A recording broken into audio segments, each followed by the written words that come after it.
With the second pick in the 2023 NBA Draft, the Charlotte Hornets select Brandon Miller from the University of Alabama.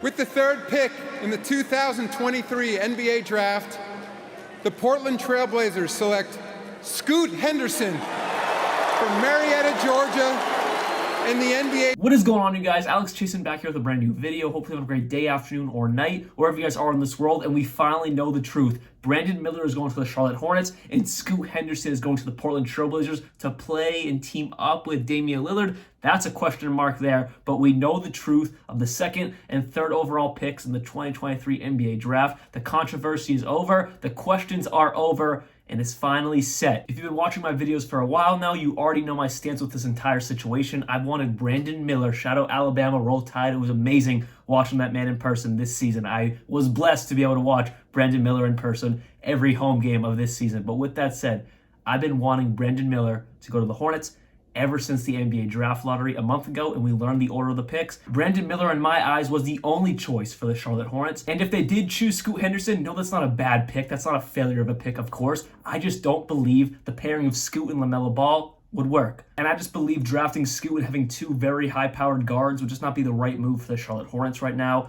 They have very similar games. Now, Scoot is way more aggressive and way more explosive getting to the rim, but they both can score all around the court. But Brandon Miller is a versatile wing that they need. They can finally not have to put their trust into Gordon Hayward's terrible contract or have the trust of Miles Bridges coming back. They can finally just get rid of the PJ Washington experiment and really experiment with Brandon Miller and see if he can turn into the next Paul George. See what they have in this young prospect who I believe has all the talent in the world to be the next Jason Tatum, the next Paul George, like I just said. His draft comparison was Danny Granger. I think that's a little low for Brandon Miller, but for a comparison, that is a fantastic player to be compared to coming out of college. Danny Granger, most of us don't remember, but he was a bucket getter alongside Paul George, but just Paul George just overshadowed his talent. But Danny Granger is not a bad comp. A starting five of LaMelo Ball, Terry Rozier, Kelly Oubre Jr., Brandon Miller, Mark Williams, or you could jump up Brandon Miller to the 3 and put someone else at the 4, whether it's Gordon Hayward, whatever you want to do.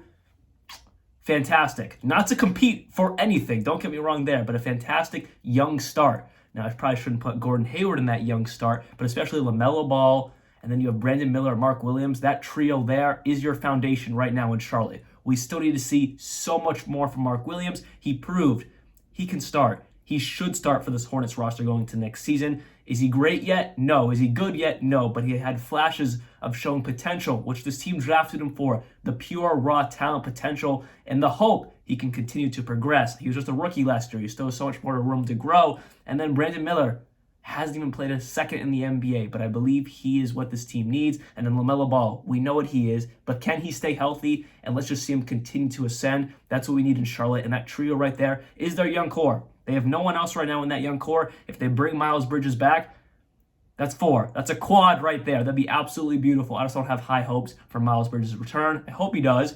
Terrible what he did, but as an NBA player, fantastic to watch. And if he becomes part of LaMelo, Brandon, and Mark Williams, that's a beautiful sight right there in Charlotte. Jumping over to the Portland Trail Blazers, who, as we all know, drafted Scoot Henderson with the 3rd overall pick in the NBA draft. What do they do now? The real question is, what do they do with Damian Lillard? We can talk about Scoot Henderson and his fit with the roster all day long. But the bigger question is, what do they do with Damian Lillard? Does Dame want out for now, drafting Scoot Henderson, who's going to be his replacement if they do get rid of Dame, or even 5 years from now, Scoot would be the replacement? Or do they pair him up? Try to play alongside each other? What do they do? That's the biggest question in the NBA right now. I think this entire draft story, past Victor Wembanyama, it is what do they do with Damian Lillard and Scoot Henderson, and what is going to be happening this offseason? Because is Damian Lillard happy? Is he content with this? Well, everything he said would say no. He wants to compete. He wants to even have a chance of competing, even just a little inkling of competing, whether it's just getting Pascal Siakam or someone who wouldn't even take you over the hump, but it gives Damian Lillard a little bit of a reason to stay in Portland and try to compete for something, he would stay.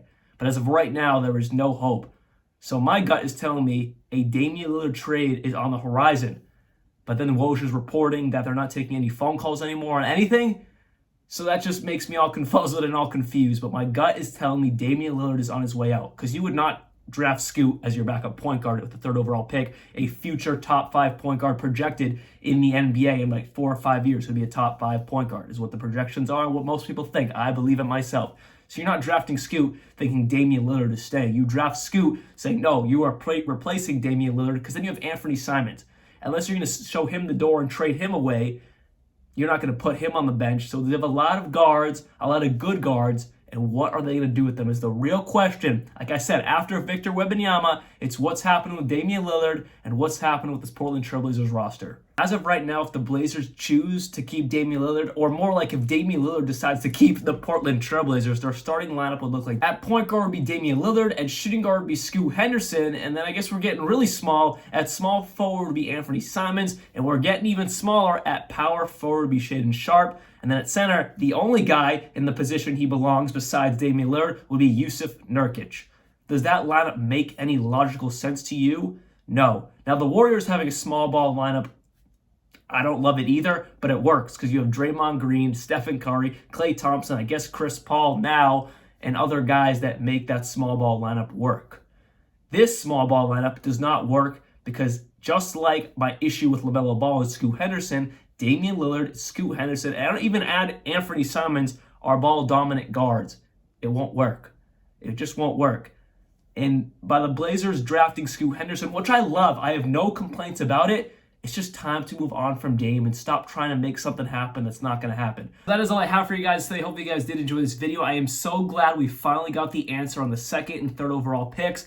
And I am ecstatic for both sides. I believe they made the perfect choice for their franchise with Brandon Miller to Charlotte and Scoot Henderson to Portland. I'll see you guys very soon. I'm very pleased with both the Hornets and Blazers decision making tonight. We'll see what happens in the future. And like always, peace out.